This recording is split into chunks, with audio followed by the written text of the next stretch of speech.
गुरुः ब्रह्मा गुरुः विष्णु गुरुः देवो महेश्वरः गुरुः साक्षात् परब्रह्म तस्मै श्री गुरवे नमः। श्रवणं कीर्तनं विष्णुस्मरणं पादसेवनम् अर्चनं वंदनं दास्यं सख्यात्मनिवेदनम्। आपण मागील पाठापासून या नवविधा भक्तींचा विचार करीत आहोत आणि या नवविधा भक्तींमध्ये जी श्रवण नावाची भक्ती आहे त्या श्रवण नावाच्या भक्तीचा विचार करत आहोत। पहिली भक्ती श्रवण भक्ती सांगितली।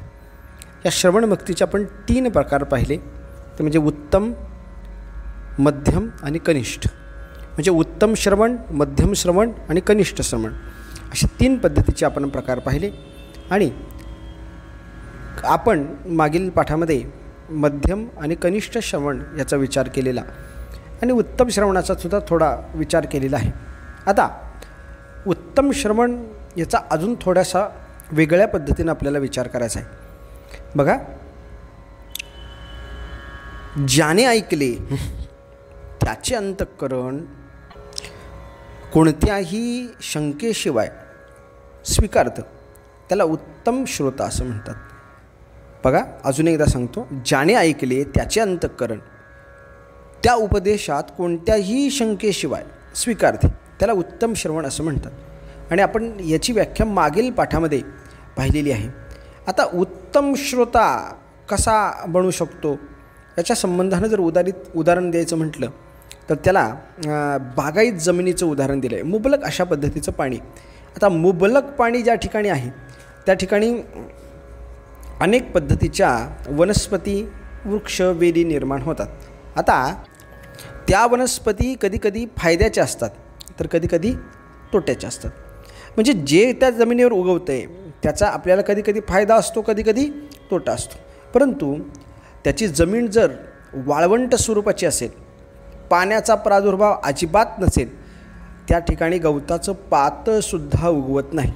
याचा विचार करीत असताना फार गोड उदाहरण दिलं बघा। तुका म्हणे, वाळवंट बर्वे नीट उत्तम, संतांचं हृदय, संतांचं अंतःकरण हे वाळवंटाप्रमाणे आहे की त्याच्यामध्ये कोणत्याही पद्धतीचा विकार उत्पन्न होत नाही। म्हणजे विविध विषयांनी परिपूर्ण जर असेल तर त्या ठिकाणी विवेक निर्माण होणं अशक्य गोष्ट आहे।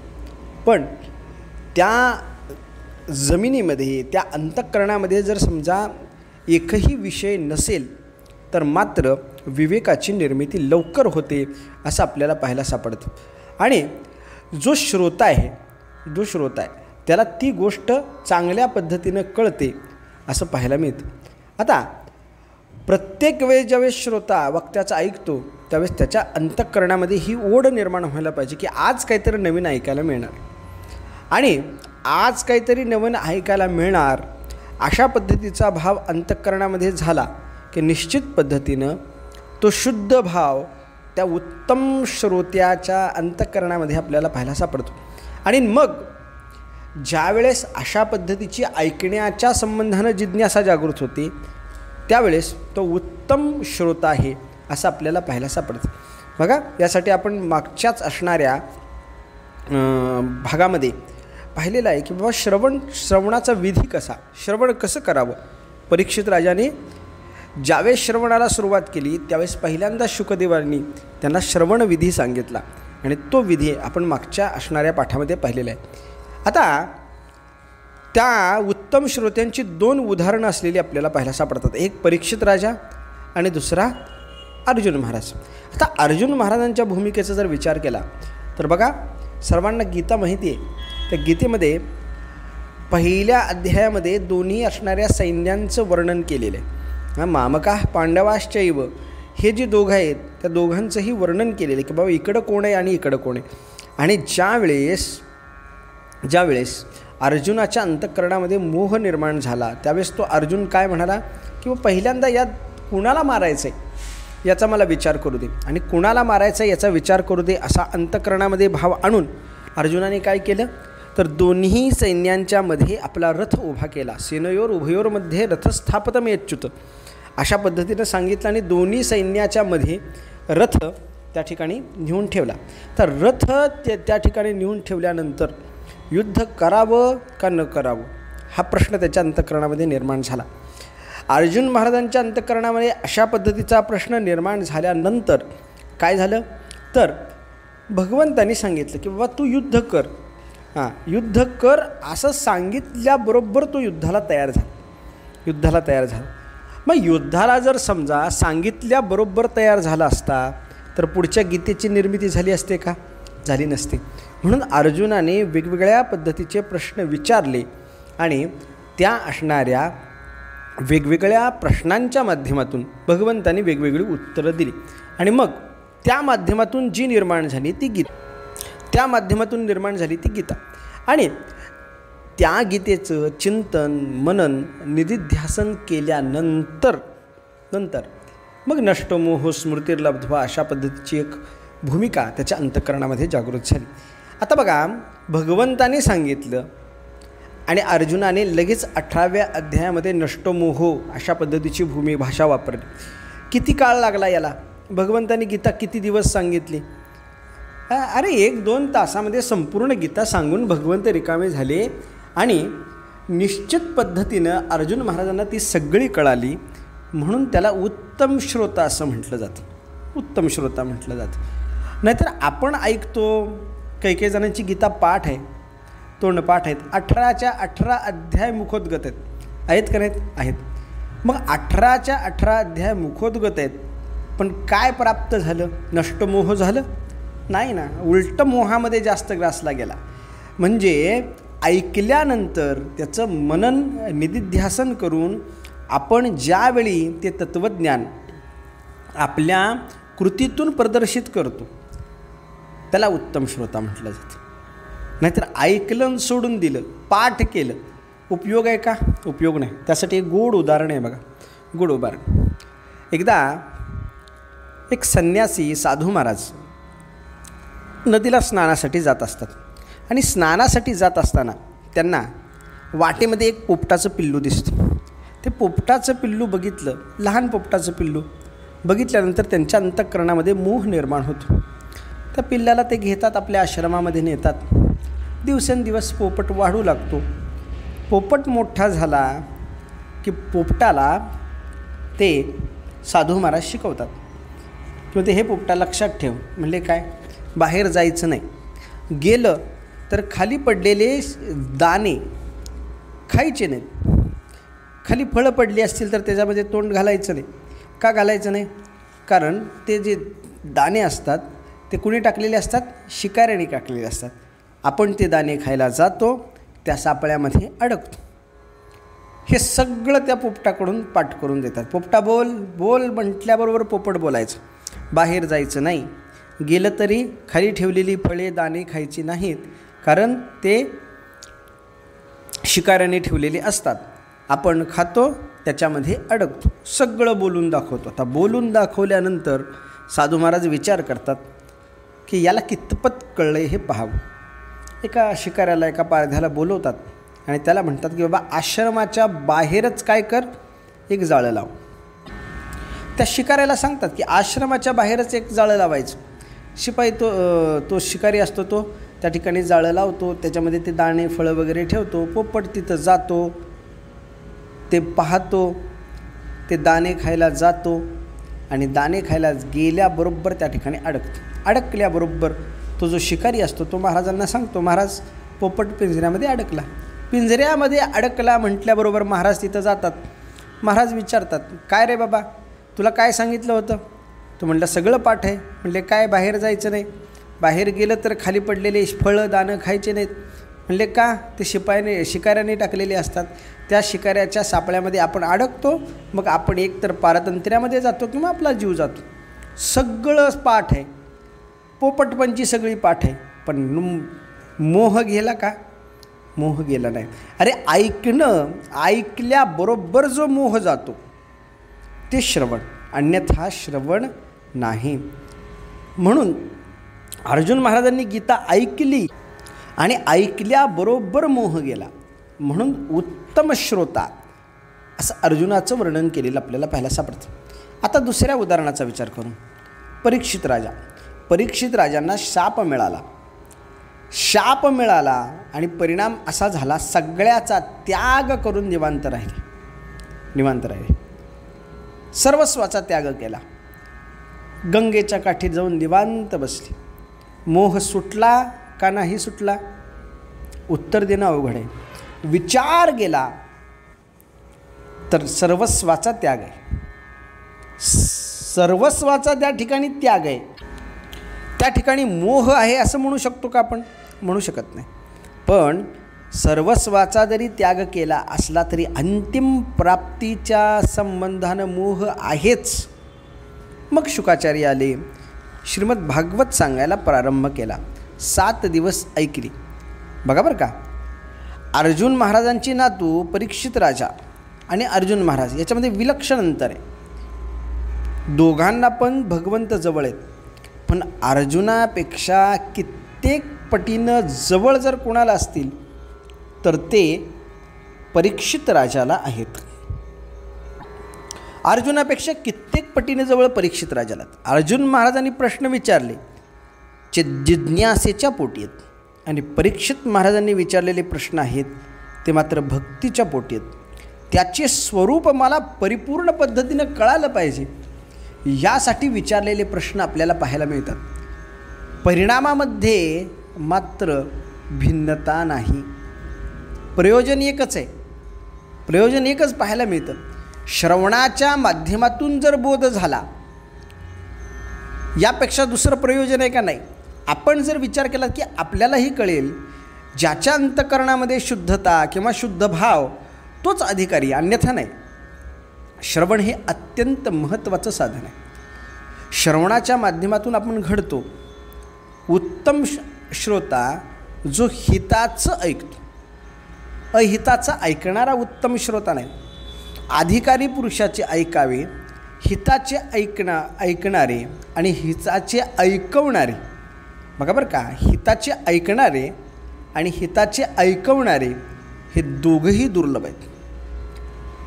साधारण पद्धतीने व्यक्तीला हिताचं सांगितलं की राग येतो, पण हिताचं सांगायला पाहिजे. अपृष्ठोत अपि वदेत सत्यम यस्य नेच्छित पराजयम. अपृष्ठोत अपि, जर एखाद्याने विचारलं नाही तरीसुद्धा खरी बोलावं. का? यस्य नेच्छित पराजयम, सत्याचा पराभव होऊ नये म्हणून आपण खरं बोलायचं. विचारल्यानंतर बोलणं नाही, विचारायच्या आधीसुद्धा बोलावं. आता प्रश्न विचारून टाकतो. एक असं आहे, ऐकायचं अधिकारी पुरुषाचंच का? अधिकारी पुरुषाचंच कशाला ऐकायचं? सामान्याचं ऐकलं तर ते श्रवण होत नाही का? बघा बरं का, खूप मजेदार प्रश्न आहे. एखाद्या व्यक्ती ब्रह्मनिष्ठ असतो, अशा ब्रह्मनिष्ठ पुरुषाचंच ऐकावं, सामान्याचं ऐकू नये, हे का? याचं उत्तर आहे बघा. सामान्य व्यक्तीच्या अंतःकरणामध्येच संभ्रम असतो. तो इतका गोंधळलेला असतो की त्याला नक्की काय सांगायचं हे कळत नाही. उलट जे ब्रह्मनिष्ठ असतात, जे अधिकारी असतात, त्यांचे पुष्कळ जणांचं ऐकल्यामुळे तो संभ्रमच नाहीसा झालेला असतो आणि अंतःकरणामध्ये पूर्ण ज्ञान निर्माण झालेलं असतं. पूर्ण ज्ञानाच्या माध्यमातून, योग्य ज्ञानाच्या माध्यमातून ती व्यक्ती श्रोत्रिय असल्यामुळे अनेक उदाहरणं देऊन तुम्हाला व्यवस्थित पद्धतीने समजावून सांगते आणि त्याचा परिणाम असा होतो की आपल्या अंतःकरणामध्ये सुद्धा कोणत्याही पद्धतीची शंका निर्माण होत नाही. सामान्यांनी सांगितलं आणि अधिकारी माणसांनी सांगितलं याच्यामध्ये फार मोठं अंतर आहे. सामान्य व्यक्तीनं सांगितलं तरी त्याचा लवकर बोध होत नाही. बोध जरी झाला तरी आपण आचरण करत नाही. परंतु एखाद्या अधिकारी व्यक्तींनी सांगितल्यानंतर आपल्याला त्याचा बोधही लगेच होतो आणि निश्चित पद्धतीनं आपण त्या पद्धतीचं अनुकरणही चांगल्या पद्धतीनं करतो. चांगल्या पद्धतीनं अनुकरण करतो आपण. याला उदाहरण द्यायचं म्हटलं तर अनेक उदाहरणं आपल्याला पाहायला सापडतात. संत महात्म्यांचं सहज बोलणे फार मोठे सायास घेतात का? नाही. सहज जरी बोलले तरी निश्चित पद्धतीनं फार मोठा उपदेश आहे असं पाहायला सापडतं. तुकाराम महाराज वर्णन करतात, सहज बोलणे हित उपदेश. सहज जरी बोलले तरी त्याच्या माध्यमातून फार मोठा हिताचा उपदेश करतात असं आपल्याला पाहायला मिळतं. बघा, एका गावामध्ये एक म्हातारी राहत होती. त्या म्हातारीला एक नातू होता आणि त्या नातवाला गूळ खाण्याची सवय होती. रोज गूळ खायचं. असं म्हटल्यानंतर त्या म्हाताऱ्याने विचार केला की गूळ द्यायला काही नाही, पण गुळाला लागणारे पैसे आपल्याकडे आहेत का? नाही. मग ती नाथ महाराजांकडे घेऊन गेली. शांती ब्रह्मनाथ महाराजांना तिनं सांगितलं की महाराज, माझा मुलगा गूळ खातो म्हणले. ते म्हणले ठीक आहे. मग त्याला कित्येक वेळा सांगितलं की गूळ खाऊ नकोस, तरीसुद्धा त्याच्यावर कोणत्याही पद्धतीचा परिणाम होतच नाही म्हटले. गूळ खातोच. मग नाथांनी सांगितलं ठीक आहे बाबा, एक 15 दिवसांनी ये, मग सांगतो. संतांच्या पायावर विश्वास होता. ती म्हातारी माघारी गेली. 15 दिवसांनी आली. नाथ महाराजांनी ती म्हातारी गेल्यानंतर सगळ्या आपल्या घरातील सदस्यांना बोलवलं आणि सांगितलं की आजपासून कोणत्याही कारणास्तव गूळ खायचं नाही. गूळ खायचं नाही म्हटल्याबरोबर सगळ्यांनी मान्य केलं. सगळ्यांनी गूळ बंद केला.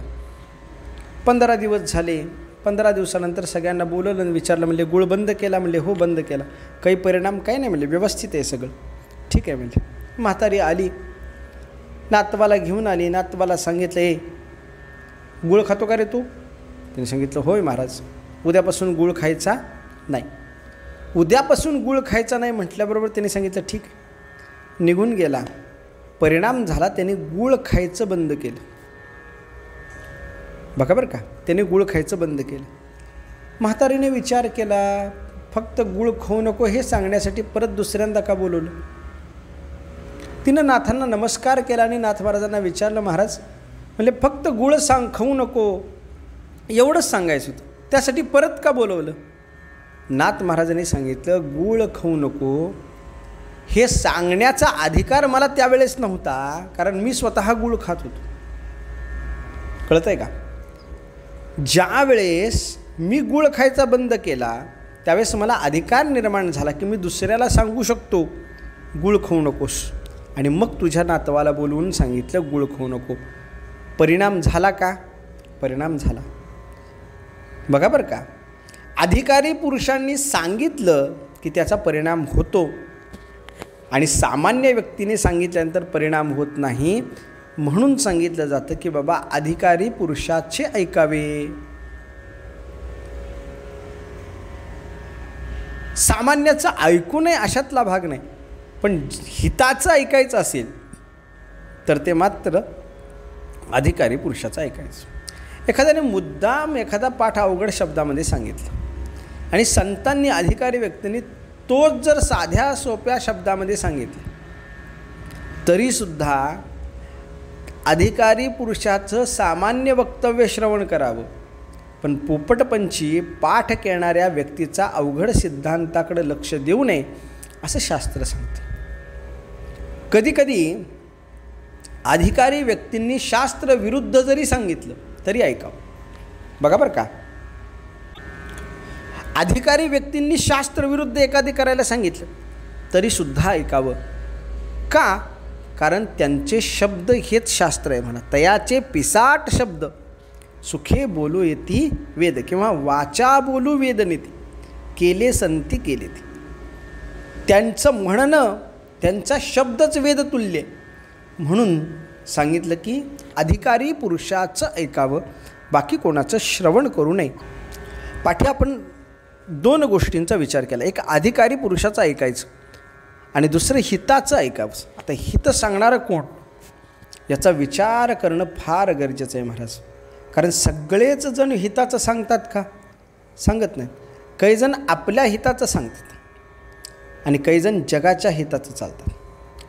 मग हिताचं ऐकणारे हिताचं सांगणार कोण असेल तर पहिल्यांदा सांगितलं शब्द हा हितवाचक.